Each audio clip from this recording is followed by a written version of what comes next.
Bendita seja a Trindade, para sempre seja bendita. Leitura do Ofício das Leituras, dia 10 de julho de 2023. Do segundo livro de Samuel. Revolta de Absalão e fuga de Davi. Naqueles dias, Absalão disse ao rei: Eu gostaria de ir a Hebrom para pagar a promessa que fiz ao Senhor. Pois quando o teu servo ainda estava em Gessur dos arameus, fez um voto neste teor: Se o Senhor me reconduzir para Jerusalém, vou celebrar um culto ao Senhor em Hebrom. O rei lhe respondeu: Vai em paz. Em seguida, Absalão se pôs a caminho e foi a Hebrom. Chegando lá, despachou emissários secretos a todas as tribos de Israel com este recado: Quando ouvirdes o clangor da trombeta, aclamareis: Absalão se tornou rei em Hebrom. Ora, com Absalão tinham ido 200 homens de Jerusalém que ele tinha convidado. Eles tinham ido sem desconfiarem nem saberem de nada. Enquanto oferecia os sacrifícios, Absalão ainda mandou vir Aquitofel, natural de cidade de Gilo e conselheiro de Davi. Assim, a conjuração ia ganhando terreno e o número dos partidários de Absalão crescia. O mensageiro veio dizer a Davi: As simpatias de todo Israel estão com Absalão. Davi disse aos servos que estavam com ele em Jerusalém: Depressa fujamos, porque de outro modo não podemos escapar de Absalão. Apressai-vos em partir, para que não aconteça que ele, chegando, nos apanhe, traga sobre nós a ruína e passe a cidade ao fio da espada. Veio também Sadoc e com ele todos os levitas que carregavam a arca da aliança de Deus, e depuseram a arca de Deus. E Abiatar ofereceu sacrifícios enquanto passava todo o povo que ia saindo da cidade. Disse então o rei a Sadoc: Reconduze a arca de Deus à cidade. Se eu achar graça aos olhos do Senhor, ele me reconduzirá e me deixar ver de novo a sua arca e o lugar da sua habitação. Se ele, porém, me disser: Tu não me agradas, então ponho-me em suas mãos, que me faça o que parecer bem aos seus olhos. O rei disse ao sacerdote Sadoc: Olha, voltai em paz para a cidade, tu com teu filho Aquimaás e Abiatar, com seu filho Jonatas. Que os vossos filhos estejam convosco. Vou esconder-me na campina do deserto, à espera de que me mandeis notícias. Sadoc e Abiatar reconduziram a arca de Deus para Jerusalém e lá ficaram.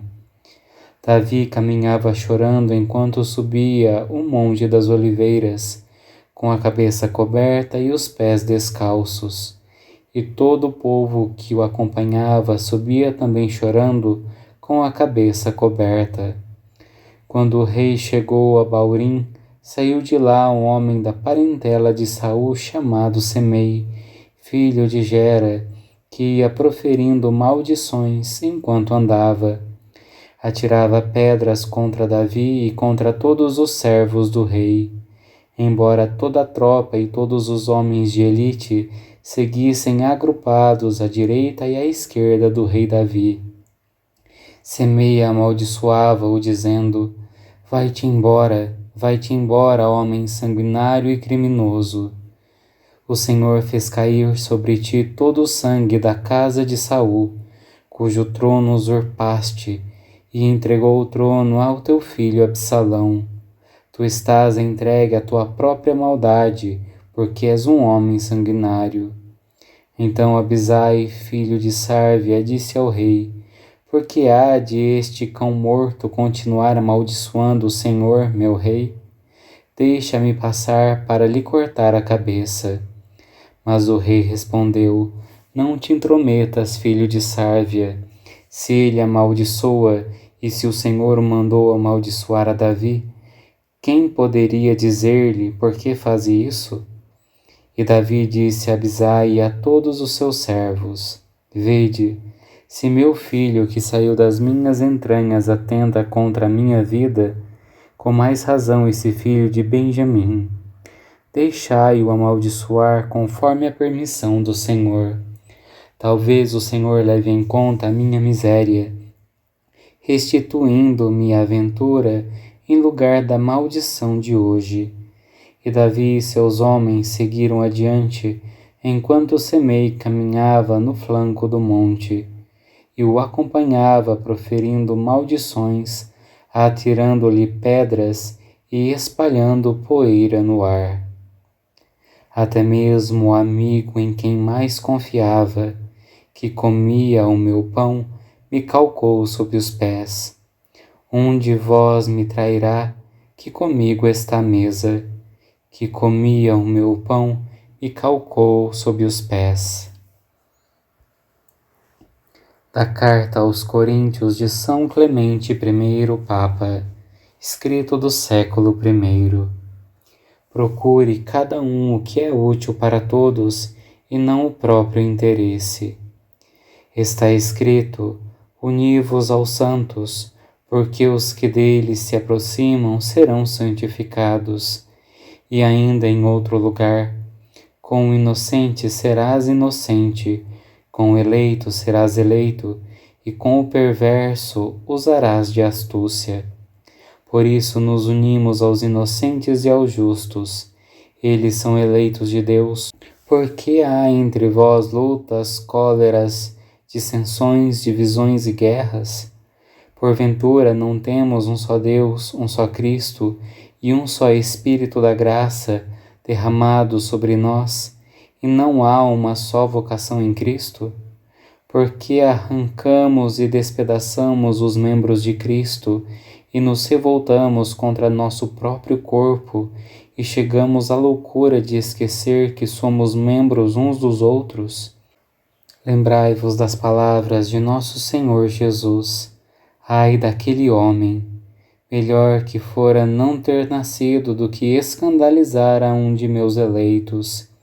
Melhor lhe fora ser amarrado a mó de moinho e afogado no mar, do que perverter um só de meus escolhidos.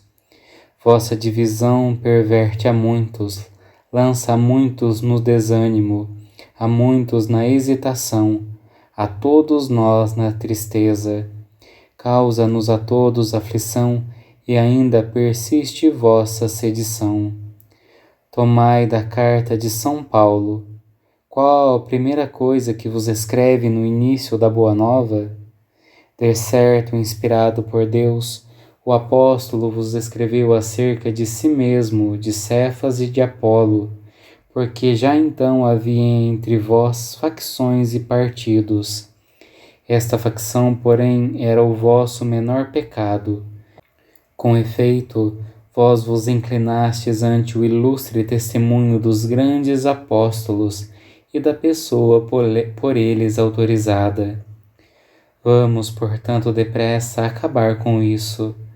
Vamos nos ajoelhar aos pés do Senhor e implorar com lágrimas e súplicas que Ele nos seja propício e se reconcilie conosco, fazendo-nos voltar a nosso antigo modo de viver, tão belo, casto, conforme o amor fraterno. É esta a porta da justiça aberta para a vida, segundo está escrito: abri-me as portas da justiça, entrando por elas louvarei o Senhor. É esta a porta do Senhor, por ela entrarão os justos. De fato, são muitas as portas abertas. Esta que é de justiça, é ela também em Cristo. Felizes todos os que por ela entraram e orientaram sua caminhada na santidade e na justiça, realizando tudo com tranquilidade. Se há um fiel, se há um notável na exposição da doutrina, um sábio no discernimento das palavras, um casto em sua vida, tanto mais humilde deve ser quanto parece ser maior, e procure o que é útil a todos e não o próprio interesse. Embora eu fosse livre, de todos fiz-me servo, fiz-me fraco com os fracos, fiz-me tudo para todos serem salvos. Fiz-me olhos para os cegos, para os coxos fiz-me pés, para os pobres fiz-me pai. Fiz-me tudo para todos serem salvos. Oremos. Ó Deus, que pela humilhação do vosso Filho erguestes o mundo decaído, enchei os vossos filhos e filhas de santa alegria, e dai aos que libertastes da escravidão do pecado o gozo das alegrias eternas. Por nosso Senhor Jesus Cristo, vosso Filho, na unidade do Espírito Santo. Amém. Bendigamos ao Senhor, graças a Deus.